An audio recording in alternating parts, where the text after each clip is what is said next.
Hello, I'll read a book to you. The Smartest Giant in Town. Let's begin. I will open the book. This is George. He's a giant. He's very big. George was a giant. The scruffiest giant. He always wore the same pair of old brown sandals and the same old patched-up gown. "I wish I was not the scruffiest giant," he said sadly. But one day George noticed a new shop.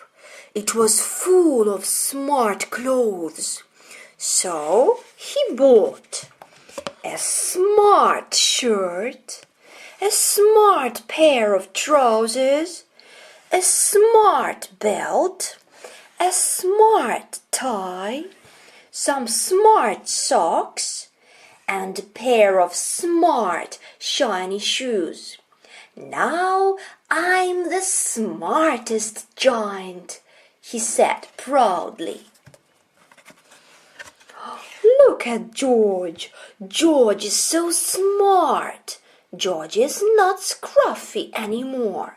He's smart, the smartest giant in town."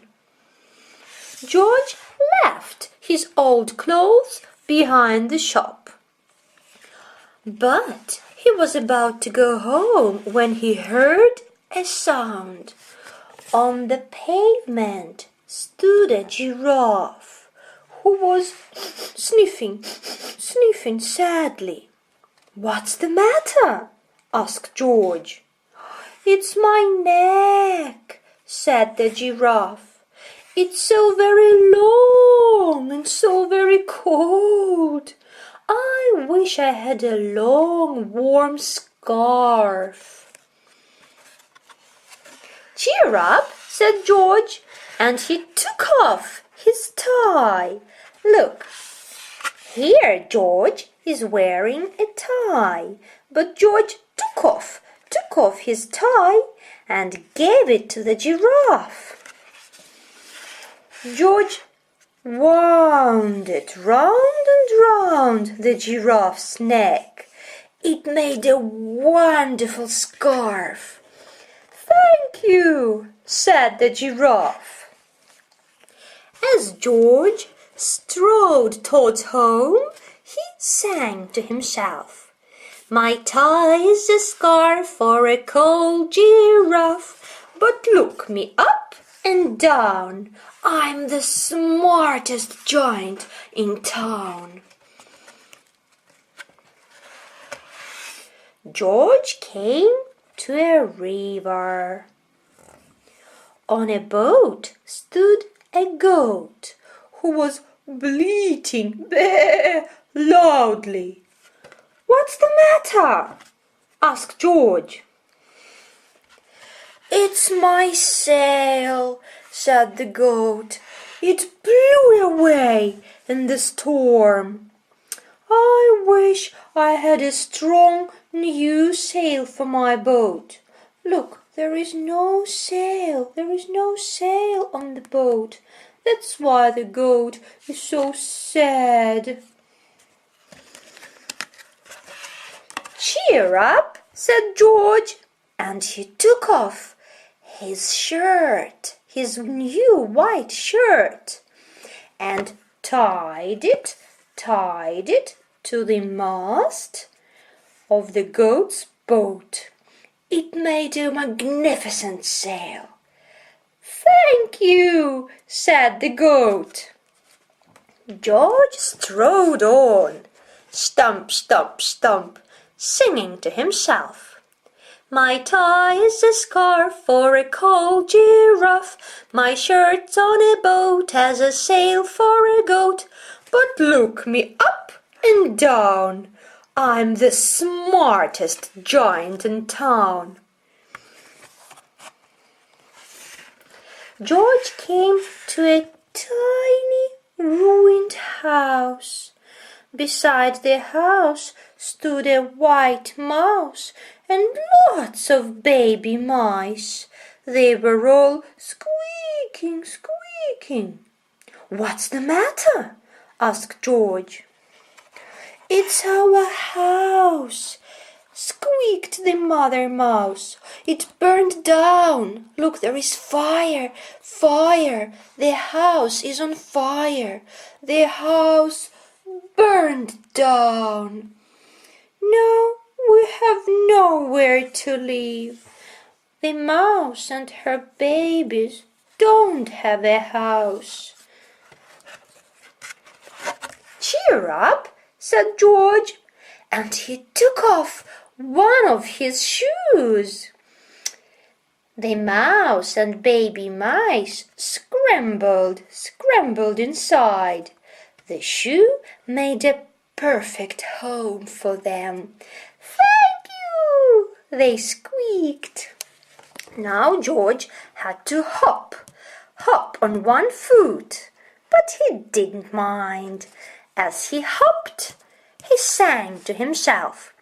"My tie is a scarf for a cold giraffe. My shirt's on a boat as a sail for a goat.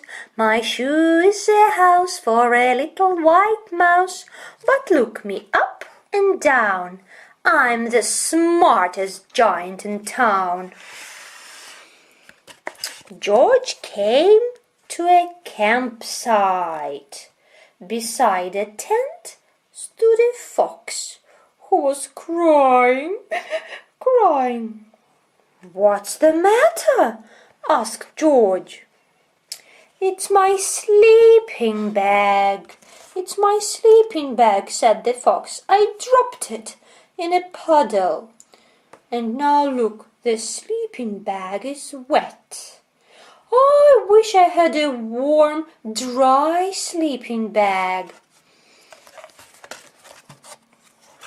"Cheer up," said George, and he took off one of his socks. Look, George took off his sock. Here is his sock. And the fox snuggled into the sock. "Thank you," said the fox. George hopped on, hop, hop, hop, singing to himself. "My tie is a scarf for a cold giraffe. My shirt's on a boat as a sail for a goat. My shoe is a house for a little white mouse. One of my socks is a bed for a fox. But look me up and down. I'm the smartest giant in town." George came to a big, squelchy bog. This is a squelchy bog. Beside the bog stood a dog who was howling. Howling. "What's the matter?" asked George. "It's this bog," said the dog. "I need to get across, but I keep getting stuck in the mud. I am stuck in the mud." "I wish there was a safe, dry path. I need a path." "Cheer up," said George, and he took off his belt and put it across the bog. And now the dog is walking across the path. "Thank you," said the dog. The wind started to blow. The wind blew, but George didn't mind. He hopped on, singing to himself. "My tie is a scarf for a cold giraffe. My shirt's on a boat as a sail for a goat. My shoe is a house for a little white mouse. One of my socks is a bed for a fox. My belt helped a dog who was crossing a bog. But my trousers are falling down. I'm the coldest giant in town."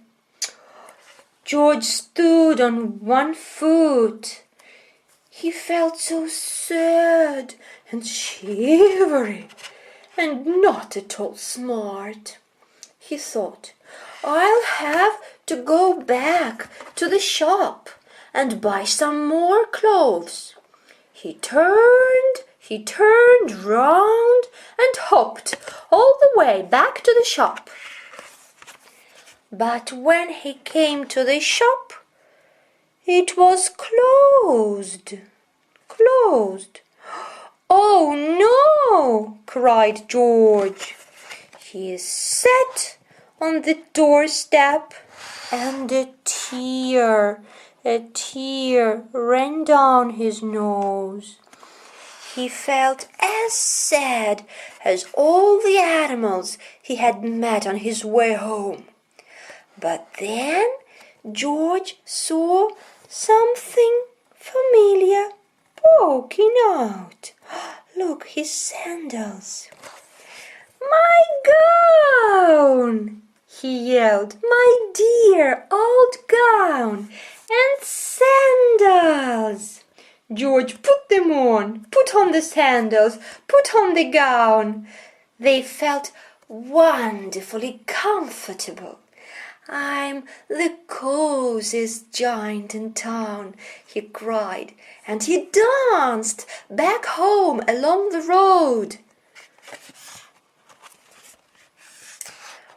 Outside his front door stood all the animals he had helped. They were carrying a big and enormous box with a present. "Come on, George," they said. "Open it! Open it!" George untied the ribbon, and inside was a beautiful gold paper crown and a postcard. "Look inside the card," said the animals. George put the crown on his head and opened the card. Look, here is the card. "Your tie is a scarf for a cold giraffe. Your shirt's on a boat as a sail for a goat. Your shoe is a house for a little white mouse. One of your socks is a bed for a fox. Your belt helped the dog who was crossing a bog. So here is a very fine crown to go with the sandals and gown of the kindest giant in town. George is very kind." The end. Bye-bye.